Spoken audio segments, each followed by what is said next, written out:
Why are Afro-Cuban rhythmic patterns so culturally significant? Imagine a rhythm so powerful it carries the stories, struggles, and celebrations of a community across generations. That's what Afro-Cuban rhythms do. They are more than just beats. They are a living link to history and identity. These patterns started with enslaved Africans brought to Cuba, who used percussion to keep their cultural traditions alive. They played drums and clapped hands to remember their homeland, express feelings, and stay connected. Over time, these African rhythms mixed with Spanish musical styles like fandango and habanera, creating a new sound that became central to Cuban culture. At the heart of Afro-Cuban music is the Clave pattern. It is a 5-beat rhythm that acts like a heartbeat for many styles. Musicians follow the Clave closely, making sure all parts of the music stay in sync with it. This pattern guides the entire ensemble, giving structure to complex polyrhythms. It's like a musical GPS that keeps everyone on the same page. Genres like son, rumba, and danzón all relying on the Clave, and these styles have influenced many Latin music forms around the world. These rhythms are important because they preserve African musical roots within a new social context. They symbolize resilience and cultural pride, especially when Afro-Cuban music started appearing in public and formal spaces during the 19th and 20th centuries. It became a way for Afro-Cuban communities to celebrate their identity and challenge social barriers.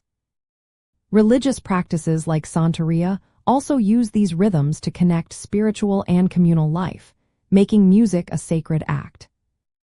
In modern music, Afro-Cuban rhythms are everywhere. Latin artists like Tito Puente and Celia Cruz use these patterns to shape salsa and Latin jazz. Their collaborations with jazz musicians brought Afro-Cuban beats to global audiences. Artists and industry innovators have kept these rhythms alive by blending them into new styles, making them relevant today. For example, modern producers incorporate conga and timbal sounds into pop and electronic music, showing how these patterns continue to influence music worldwide. Reggae music, which also has roots in African traditions, shares rhythmic ideas like syncopation and layered percussion.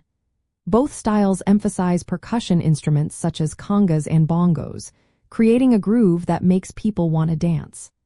These shared elements highlight how Afro-Cuban rhythms connect different musical worlds through a common African heritage. Musicians in Latin and reggae genres use Afro-Cuban patterns to improvise and create lively performances. Bass lines and drum patterns often draw from tumbao, a repeating bass rhythm from Afro-Cuban music.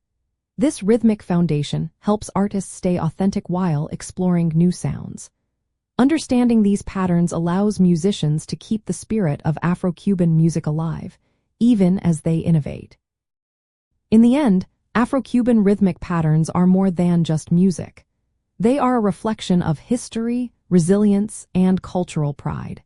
They link African and Cuban identities and shape many popular music styles today. Their influence reaches beyond borders, showing how rhythm can carry stories across time and space.